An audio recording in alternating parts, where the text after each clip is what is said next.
Hey guys, this is Varsha and welcome to VSP classes. बाल विकास यानी कि चाइल्ड डेवलपमेंट में एक जो सीडीपी का प्रैक्टिस सेट चल रहा है, उसमें आज हम प्रैक्टिस सेट 4 की बात करेंगे।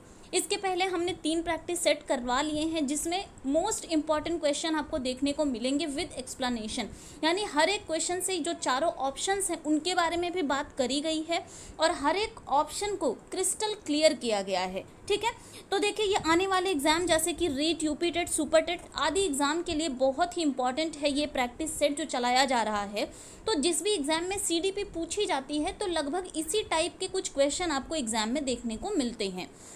तो देखिए आज हम प्रैक्टिस 4 की बात करेंगे। इसमें हमने मोस्ट 15 क्वेश्चन लिए हुए हैं जो या तो प्रीवियस ईयर में पूछे गए हैं और या तो जिनके पूछे जाने की बहुत ही अधिक संभावना है। तो वीडियो को पूरा देखिएगा और हाँ, अगर वीडियो पसंद आएगा तो वीडियो को लाइक और शेयर कर दीजिएगा।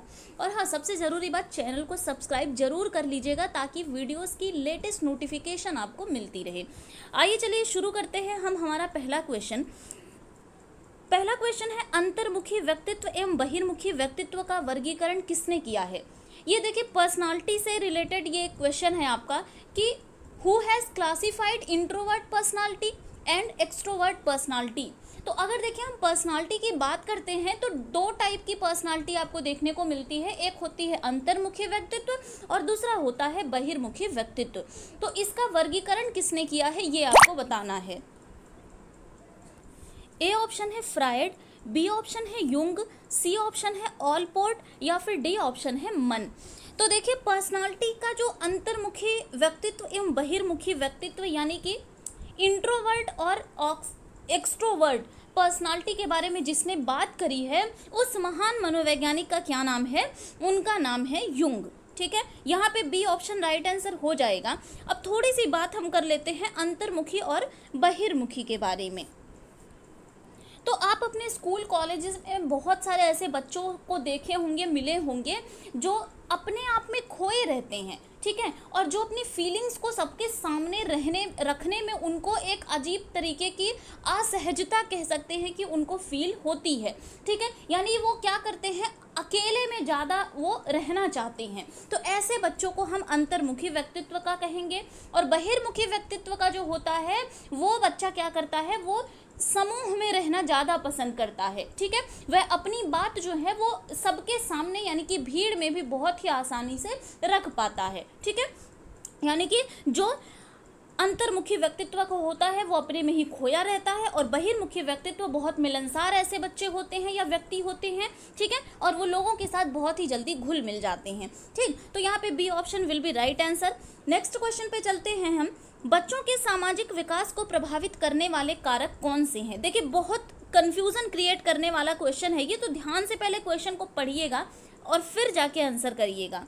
देखिए यहाँ पूछा क्या गया है कि the factors affecting the social development of children are, यानी कि बच्चों का जो सामाजिक विकास है, सोशल डेवलपमेंट है, उसको प्रभावित करने वाले कारक कौन कौन से हैं। ठीक है, तो सबसे पहले शारीरिक कारक यानी कि फिजिकल एलिमेंट्स, ठीक, वंशानुगत तत्व हेरिडेटरी एलिमेंट्स, और फिर है आपका आर्थिक यानी कि इकोनॉमिक्स एलिमेंट्स, और डी ऑप्शन है सामाजिक परिवेश जन्य यानी कि सोशल एनवायरमेंटल एलिमेंट्स। अब इसमें कौन सा ऐसा होगा जो सामाजिक विकास को प्रभावित करने में सहायक होगा। तो ध्यान दीजिएगा, हम यहाँ पे विकास की बात नहीं कर रहे हैं, ठीक है, बल्कि हम यहाँ पे सामाजिक विकास की बात कर। अगर हम विकास की बात करते हैं तो हम हेरिडिटी और एनवायरनमेंट को देखते, यानी कि वंशानुगत और परिवेश को देखते, यानी कि पर्यावरण को देखते। ठीक है, लेकिन जब यहाँ सामाजिक विकास की बात करी जा रही है तो यहाँ पे देखिए सामाजिक विकास में फिजिकल तो बिल्कुल भी नहीं होगा। ठीक है, और इकोनॉमिक से कोई मतलब हमें नहीं है, यानी कि बी ऑप्शन भी कट गया। बचा हमारे पास 2 ऑप्शन, वंशानुगत तत्व और सामाजिक परिवेश जन्य तत्व। तो यहाँ पे जो राइट आंसर हो जाएगा वो होगा सोशल एनवायरमेंटल एलिमेंट्स, यानी कि सामाजिक परिवेश जन्य तत्व। यानी जितना ज़्यादा आप समाज में घुलेंगे मिलेंगे, सामाजिक विकास आपका उतना ज़्यादा प्रभावित होगा। ठीक है, चलिए नेक्स्ट क्वेश्चन पे चलते हैं। निम्न में से कौन सा विकास का सिद्धांत नहीं है।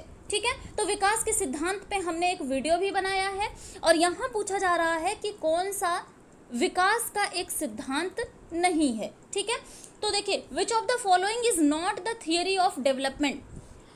सबसे पहला क्या है कि समान प्रतिमान का सिद्धांत।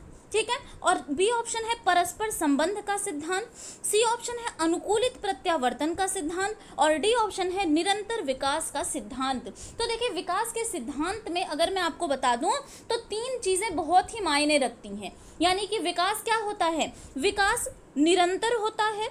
ठीक है, ये भी सही हो गया।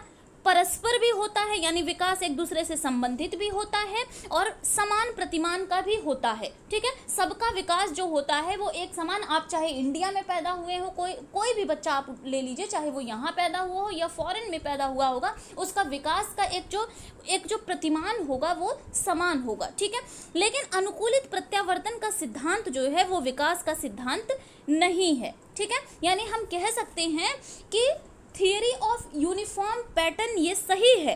ठीक है, लेकिन जो अनुकूलित प्रत्यावर्तन यानी कि थियरी ऑफ कंडीशनड रिफ्लेक्स जो होता है वो विकास का यानी कि डेवलपमेंट का जो ये क्या है सिद्धांत नहीं है। ठीक है, तो C option will be right answer. All right, next question पे चलते हैं।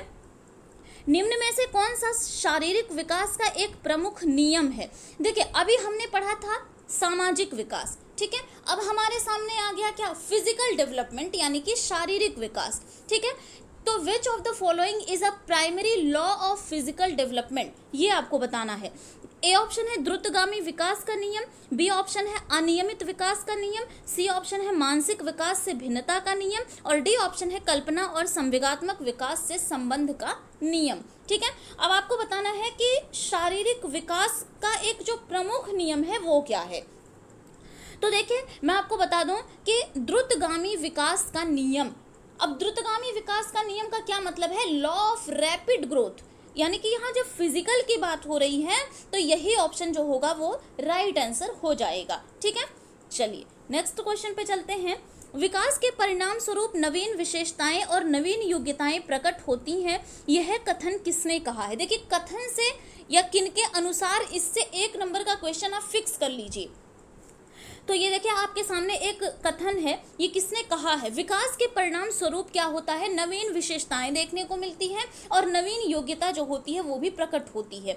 A option Gesell, B option है डगलस और हॉलैंड, सी ऑप्शन है मेरेडेथ और डी ऑप्शन है हरलॉग।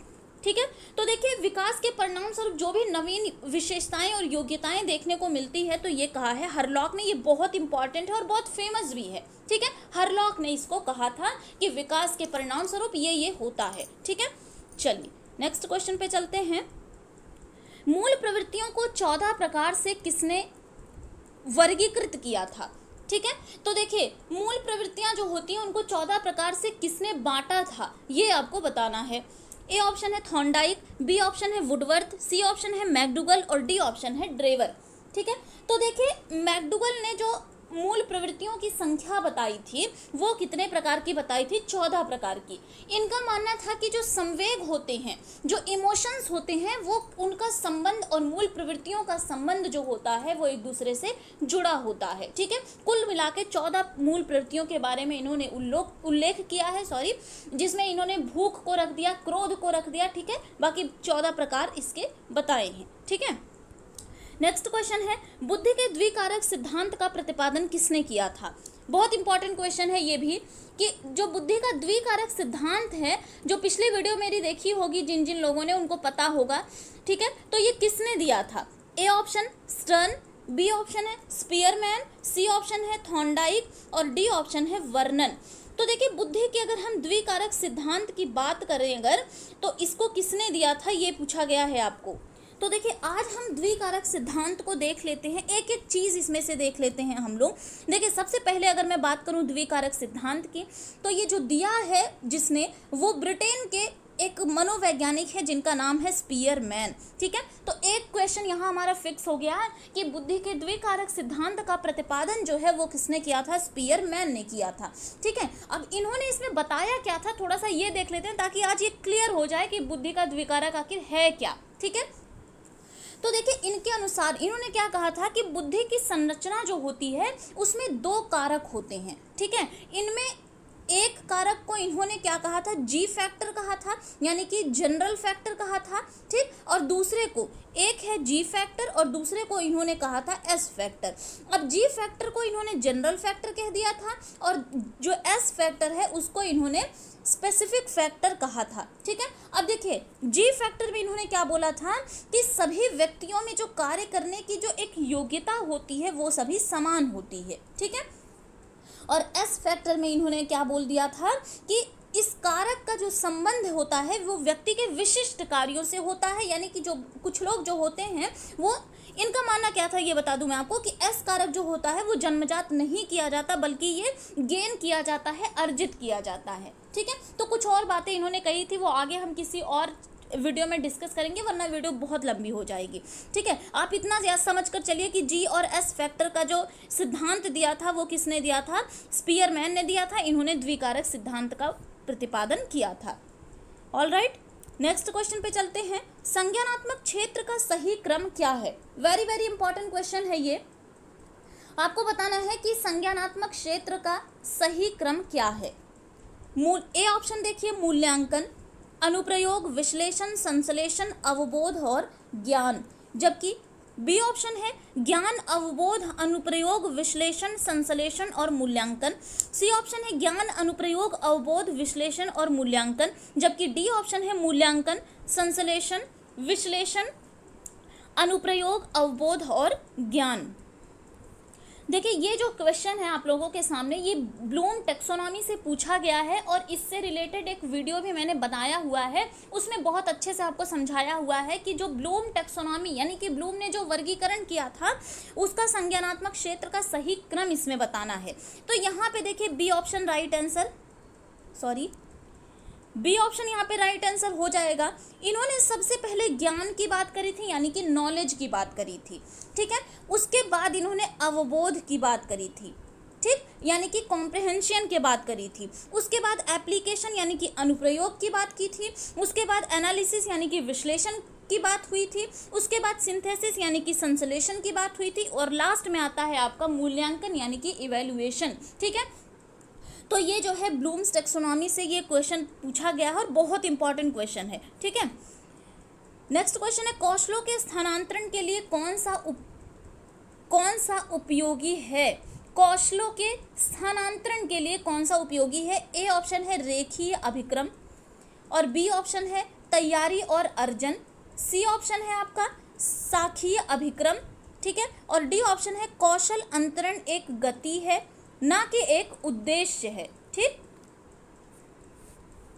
तो देखिए यहाँ पे जो बात करी गई है वो क्या हुआ है कि यहाँ पूछा गया है कि ट्रांसफॉर्मेशन ऑफ स्किल्स के बारे में, ठीक है, कि which is useful in the transformation of skills. तो आपको बता दूं कि ये ना तो तैयारी और अर्जन से होती है बल्कि ये क्या है कि कौशल एक अंतरण है, एक अंतरण गति है ये कह सकते हैं, यानी कि skills transformation is a journey not a destination. ये एक उद्देश्य नहीं है कि जहाँ पे हमें पहुँचा जा सकता है, जहाँ पे हम पहुँच सकते हैं, बल्कि एक जर्नी है, ठीक है। तो यहाँ पे डी ऑप्शन राइट आंसर हो जाएगा। Got it. नेक्स्ट क्वेश्चन पे चलते हैं। निम्न में से कौन सी उत्तर बाल्यावस्था यानी कि लेटर चाइल्डहुड के बौद्धिक विकास की विशेषता नहीं है? ठीक है, तो लेटर चाइल्डहुड के बारे में हमने पीछे भी बात करी थी, तो यहाँ बताना है कि कौन सी लेटर चाइल्डहुड के, ध्यान दीजिएगा, पर बौद्धिक विकास की विशेषता नहीं है। आपसे विशेषता नहीं पूछा है बल्कि ये पूछा गया है कि बौद्धिक विकास की विशेषता कौन सी है, कौन सी नहीं है। ए ऑप्शन है बढ़ती हुई तार्किक शक्ति, बी ऑप्शन है भविष्य की योजना की सूझबूझ, सी ऑप्शन है काल्पनिक भय का अंत और डी ऑप्शन है विज्ञान की काल्पनिक कथाओं में अधिक रुचि। ठीक है, तो देखिए जो लेटर चाइल्डहुड है उसमें जो है बढ़ती हुई तार्किक शक्ति भी आ जाती है, ठीक, और हमें बताना है कौन सा नहीं है। ठीक है, काल्पनिक भय का अंत भी हो जाता है और विज्ञान की काल्पनिक कथाओं में रुचि भी बच्चा लेने लगता है, लेकिन यहाँ पे जो राइट आंसर हो जाएगा वो होगा भविष्य की योजना की सूझबूझ। ठीक है, ये नहीं है क्योंकि बच्चा लेटर चाइल्डहुड में है, इतना भी बड़ा नहीं हो पाया है कि वो फ्यूचर की चीज़ों के बारे में भी सोचने लगे, उनके बारे में भी काम करना शुरू कर दे। ठीक है, यानी कि ऑपरेशनल प्लानिंग ऑफ करियर ये नहीं है लेटर चाइल्डहुड की विशेषता। ठीक है, चलिए नेक्स्ट क्वेश्चन पे चलते हैं। निम्न में से कौन मनोवैज्ञानिक भाषा विकास से संबंधित हैं? विनय, मैस्लो, पावलाव और Chomsky. Very very important question, बहुत बार पूछा गया है ये पिछले कुछ एग्जाम में कि भाषा विकास से कौन संबंधित है। तो देखिए भाषा विकास की अगर हम बात करें तो हमारे दिमाग में सिर्फ और सिर्फ लैंग्वेज डेवलपमेंट की जब भी बात आती है यहाँ पे चॉम्स्की महोदय हमारे दिमाग में छा जाते हैं। ठीक है जी हाँ, भाषा विकास की बात किसने की थी? चॉम्स्की ने की थी। क्लियर। नेक्स्ट क्वेश्चन पे चलते हैं। अब देखिए ये क्वेश्चन भी कथन से लिया गया है। ठीक है, सीखने के वक्र अभ्यास द्वारा सीखने की मात्रा, गति और प्रगति की सीमा को ग्राफ पर प्रदर्शित करते हैं। यह भी बहुत इंपॉर्टेंट है, बहुत बार क्वेश्चन पूछा गया है कि यह कथन किसका है। यानी कि पूछा गया है सीखने के वक्र अभ्यास द्वारा जो सीखने की मात्रा होती है, गति होती है और प्रगति की सीमा को ग्राफ पर प्रदर्शित करते हैं। A option Skinner, B option Ebbinghaus, C option Ross और डी ऑप्शन है कोहलर। ठीक है, तो देखिए ये सीखने के वक्र के बारे में जिसने बात की थी उनका नाम है एबिंगहास। ठीक है, तो B option will be right answer. Next question पे चलते हैं। सबसे पहले बुद्धि परीक्षण का निर्माण किसने किया? बहुत इंपॉर्टेंट क्वेश्चन है और बहुत कंफ्यूजन क्रिएट करने वाला क्वेश्चन है। तो आज ये क्रिस्टल क्लियर कर लीजिए कि बुद्धि परीक्षण किसने दिया, आईक्यू का फॉर्मूला किसने दिया, आईक्यू किसने दिया, क्योंकि बहुत ज़्यादा एग्जाम में ये यहाँ से देखिए बुद्धि से 1 नंबर के क्वेश्चन जरूर पूछे जाते हैं और इतना कंफ्यूजन क्रिएट होता है और एग्जाम हॉल में जाके तो और भी ज़्यादा दिमाग में हौच पौच हो जाता है। ठीक है, तो स्टर्नबर्ग, स्पीयरमैन, बिने और वेशलर। तो देखिए अगर हम इंटेलिजेंस की बात करें, ठीक है, इंटेलिजेंस टेस्ट की बात करें, यहाँ देखिए ध्यान दीजिएगा कि यहाँ आईक्यू की बात नहीं हो रही है, बुद्धि लब्धि की बात यहाँ पे नहीं हो रही है, बल्कि इंटेलिजेंस टेस्ट की बात हो रही है, यानी बुद्धि परीक्षण की बात हो रही है। और जब बुद्धि परीक्षण की बात की जाए तो यहाँ पे आप आंख बंद करके बिने लगा देंगे। ठीक है, यहाँ पे बिने लगा देंगे आप। और ये कब हुआ था? 1905 में बिने ने बुद्धि परीक्षण का निर्माण किया था। ठीक है, ये तो बात हो गई बुद्धि परीक्षण की, लेकिन अगर मैं यही बता दूं कि बिने ने और क्या दिया था, तो बिने का जब भी नाम आप टिक करेंगे तो मानसिक आयु का संप्रत्यय, ये भी क्वेश्चन बहुत बार रिपीट हुआ है एग्जाम में, तो मानसिक आयु का जो संप्रत्यय है वो भी किसने दिया है? बिने ने दिया है। लेकिन अगर आपको पूछ लिया जाए कि आईक्यू किसने दिया, आईक्यू बोले तो बुद्धि लब्धि किसने दी, ठीक है, तब यहाँ बिने का नाम नहीं होगा, बल्कि क्या किसका नाम होगा? यहाँ पे स्टर्न का नाम होगा। ठीक है, और अगर हम कह दें कि आईक्यू फॉर्मूला किसने दिया था, तो आप किसका नाम यहाँ पे टर्मन का नाम टिक करेंगे। ठीक है, यहाँ पे आप टर्मन का नाम टिक कर देंगे। ठीक, और जो बुद्धि परीक्षण जो हुआ था वो बिने और इनके एक सहयोगी थे। ठीक है, इनके सहयोगी थे, उन्होंने उनके दोनों ने मिलके जो है क्या किया था? सबसे पहले बुद्धि परीक्षण का निर्माण किया था। ठीक है, तो याद रख लीजिएगा कि यहाँ पे सी ऑप्शन राइट आंसर हो जाएगा। आईक्यू का फॉर्मूला जो था वो टर्मन ने दिया था, आईक्यू जो था वो स्टर्न ने दिया था, मानसिक आयु का संप्रत्यय बिने ने दिया था, और इंटेलिजेंस टेस्ट यानी कि बुद्धि परीक्षण का निर्माण किसने किया था? बिने ने किया था। ठीक है, चलिए वेरी वेरी इंपॉर्टेंट क्वेश्चन।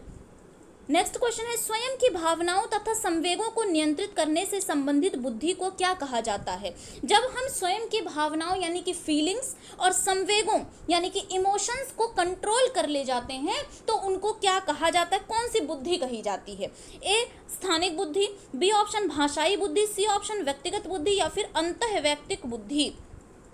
ठीक है, तो देखिए ये क्वेश्चन जो है वो गार्डनर की बुद्धि से पूछा गया है, यानी कि मल्टीपल इंटेलिजेंस जो गार्डनर ने दिया था उससे ये क्वेश्चन पूछा गया है। तो देखिए क्या होता है कि गार्डनर ने कुल 8 प्रकार की बुद्धि का वर्णन किया है। ठीक है, और इसमें जो है एक बुद्धि की जो इन्होंने बात करी थी कि जब बच्चा या व्यक्ति जो भी है वो अगर खुद की फीलिंग्स के ऊपर और खुद के इमोशंस के ऊपर अगर कंट्रोल करना शुरू कर देता है तो यानी कि वो क्या होता है? इंट्रापर्सनल पर्सनालिटी होती है, यानी कि बुद्धि होती है। ठीक है, तो अंतर्वैयक्तिक या अंतःवैयक्तिक बुद्धि यानी कि ऐसे बच्चे क्या होते हैं या ऐसे व्यक्ति क्या होते हैं, वो दूसरों से मिलजुल नहीं पाते हैं। ठीक है, लेकिन इसके ऑपोजिट अगर आपको इंटरपर्सनल जो व्यक्ति होते हैं, जो बुद्धि होती है, वो बड़े ही मिलनसार प्रवृत्ति के होते हैं, ठीक है, वो लोगों से मिलजुल लेते हैं और लोगों के सामने अपनी बातों को बहुत ही बेहतर तरीके से रख पाते हैं, ठीक है। तो यहाँ पे जो अपनी भावनाओं और संवेगों को नियंत्रित कर ले, ऐसा व्यक्ति कौन सा है? अंतःवैयक्तिक या अंतर्वैयक्तिक बुद्धि, यानी कि इंट्रापर्सनल बुद्धि, ठीक है। चलिए चलते हैं आज के लास्ट क्वेश्चन पे। बाल केंद्रित शिक्षा की आवश्यकता मुख्यतः निम्न कारणों से बढ़ गई है। आपके सामने 4 ऑप्शन है, यानी कि बाल केंद्रित शिक्षा, चाइल्ड सेंटर्ड जो एजुकेशन है, उसकी जो मांग है, एक तरीके से कह सकते हैं आवश्यकता है, उसकी नीड जो है वो बढ़ गई है। क्यों? इसका कारण क्या है? शिक्षकों की बेहतर योग्यता, इसलिए क्या हम शिक्षकों की योग्यता के लिए हम बाल केंद्रित शिक्षा की आवश्यकता बढ़ गई है? बिल्कुल भी नहीं है। माता पिता कम योग्य हैं, भाई ये तो कोई कारण नहीं हुआ कि चाइल्ड सेंटर्ड एजुकेशन हम इसलिए इसको बढ़ावा दे रहे हैं ताकि माता पिता कम योग्य हैं, ये भी नहीं है। माता पिता के पास अपने बच्चों के लिए समय नहीं है, ये भी गलत है। बल्कि देखिए शिक्षक संपूर्ण विकास के लिए अधिक सुसज्जित है। तो C option will be right answer. कैसे हुआ सी ऑप्शन राइट, ये देख लेते हैं। देखिए बाल केंद्रित शिक्षा में क्या होता है कि बच्चा ही सेंटर में रहता है, ठीक है, और उसके इर्द गिर्द यानी कि जो भी हम पाठ्य सामग्री का निर्माण करते हैं, जो भी हम बाकी चीज़ जो हमारा पाठ्यक्रम का स्तर होता है, यानी कि सारी चीज़ें हम बच्चों को केंद्र में रख कर करते हैं, ठीक है, और तब हम बच्चों का विकास बेहतर तरीके से कर सकते हैं। यानी कि शिक्षक एक जो टीचर होता है उसमें इतनी एबिलिटी, इतनी योग्यता होती है कि वो बच्चे के संपूर्ण विकास के लिए अधिक सुसज्जित है। और इसीलिए आजकल क्या हो रहा है, चाइल्ड सेंटर्ड शिक्षा की, यानी कि चाइल्ड सेंटर्ड एजुकेशन की आवश्यकता दिन ब दिन बढ़ती जा रही है, ठीक है।